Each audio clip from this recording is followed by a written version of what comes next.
Assalamualaikum warahmatullahi wabarakatuh. Halo teman-teman, kembali lagi di channel saya.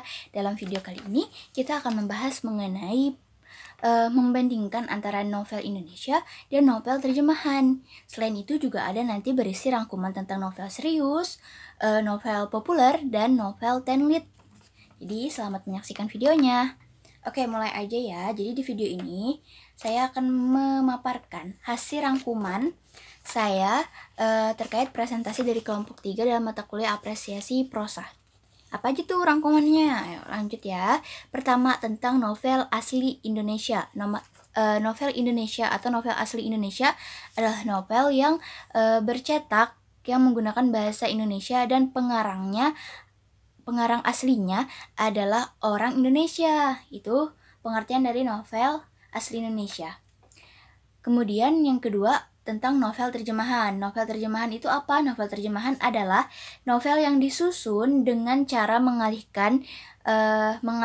bahasakan novel luar negeri menjadi berbahasa Indonesia, atau novel yang ditulis oleh pengarang yang berkebangsaan asing yang telah dialih bahasakan ke dalam bahasa Indonesia juga. Nah, begitu ya untuk pengertian novel terjemahan. Kemudian ditanya nih ya, persamaan novel Indonesia sama novel terjemahan apa sih? Jadi persamaan kedua jenis novel ini adalah pada adanya unsur intrinsik dan ekstrinsik umumnya pada sebuah novel. Jadi sama-sama mempunyai unsur intrinsik maupun unsur ekstrinsik, mau itu di novel Indonesia ataupun novel terjemahan. Perbedaannya di mana? Perbedaannya bisa kita lihat di karakteristik novel terjemahan itu sendiri, seperti bahasanya itu baku, tidak mendayu-dayu. Kemudian memuat kisah hayalan yang lebih banyak, jadi lebih banyak kisah fiksi di dalam novel-novel terjemahan. Kemudian latar belakang yang digunakan dalam novel terjemahan itu berkaitan dengan sosial budaya di mana novel tersebut dibuat, misalnya di negara Inggris. Ini adalah novel terjemahan dari novel Inggris, maka yang diceritakan di dalam novel terjemahan itu pastilah berkaitan dengan latar belakang budaya dari negara Inggris, begitu. Kemudian ada gaya bahasa yang digunakan juga berasal dari gaya bahasa atau bahasa di mana novel tersebut dibuat. Novel terjemahan ini tidak anonim atau dia memiliki pengarang, selalu memiliki pengarang, nama pengarang, serta tersusun secara kronologis. Selanjutnya kita akan membahas mengenai novel serius. Apaan tuh novel serius? Novel serius adalah novel yang diperlukannya keseriusan pembaca dalam membaca novel tersebut. Jadi di novel serius ini pembaca itu dituntut menggunakan kemampuan intelektualnya untuk memahami isi novel. Contoh-contoh dari novel serius ini, contoh-contoh novel Indonesia yang termasuk dalam novel serius adalah novel Senja karya Seno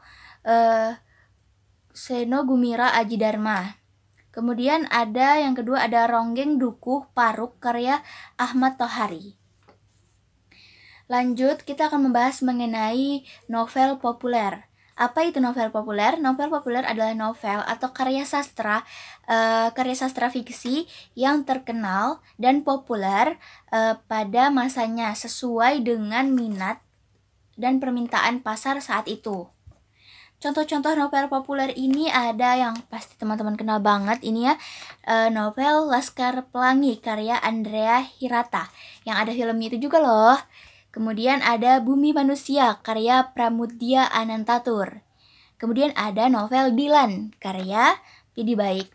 Teman-teman sepertinya udah tahu ya kalau novel Dilan ada filmnya juga. Udah nonton belum nih? Pasti udah nonton deh kayaknya.